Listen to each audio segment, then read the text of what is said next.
সিঙ্গাড়া, ফুলকি অনেক কিছু তো খাই, অনেক কিছুর পকোড়া খেয়েছি। আজকে আমি বানাবো সুজির পকোড়া, যেটা খেতে খুবই সুন্দর লাগে, খুব মচমচে খাস্তা আর অন্যরকম স্বাদের হয়।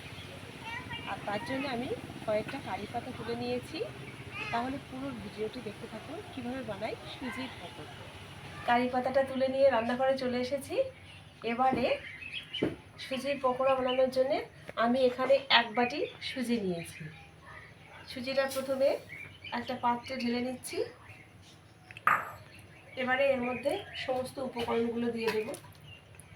এখানে আমি 2 চামচ মতো টক দই রেখেছিলাম, সেই টক দইটা দিয়ে দিচ্ছি।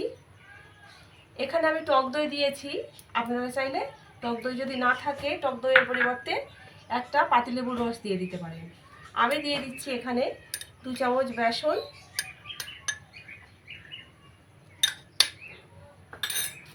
দিয়ে দিচ্ছি কাঁচা লঙ্কা কুচি, একটা মিডিয়াম সাইজের পেঁয়াজ কুচিয়ে রেখেছিলাম সেটা দিয়ে দিচ্ছি।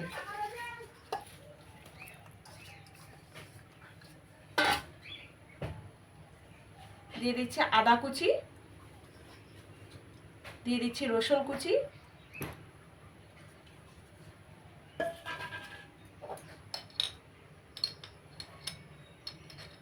কালারের জন্য দিয়ে দিচ্ছি কাশ্মীরি লঙ্কার গুঁড়ো,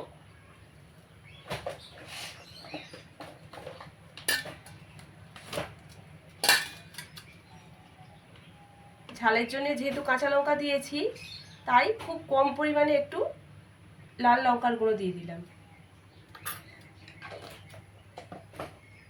দিয়ে দিচ্ছি হলুদের গুঁড়ো, স্বাদ মতো নুন, দিয়ে দিচ্ছি গোলমরিচের গুঁড়ো। এবারে উপকরণগুলো দিয়ে মাখিয়ে নেব।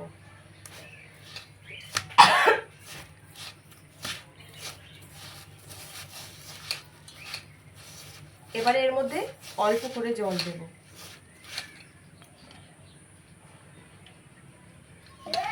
জলটা খুব অল্প অল্প করে দিতে হবে, যাতে একদমই পাতলা না হয়ে যায়।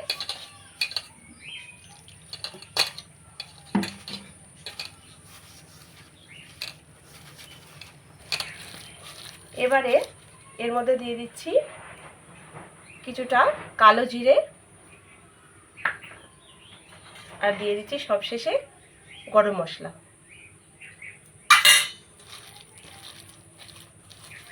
সব কিছু এভাবে মাখিয়ে নিয়ে 10 মিনিটের জন্য এটা ঢাকা দিয়ে রেখে যাব। যেহেতু সুজি জল দিলে একটুখানি ফুলে যায়, সেই জন্যে 10 মিনিটের জন্য আমি এটা ঢাকা দিয়ে রেখে দেব। 10 মিনিট পরে এসে গেছি, আর এখানে দিয়ে দিচ্ছি কিছুটা কারি পাতা। কারি পাতাটা দিয়ে আরও একটু ভালো করে মাখিয়ে নেব। এবারে উনুনটা জ্বালিয়ে নেব।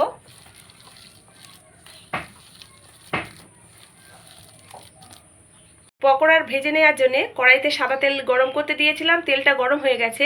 এবারে এর মধ্যে থেকে এই রকম ছোট্ট ছোট করে কেটে তেলের মধ্যে ছেড়ে দেব।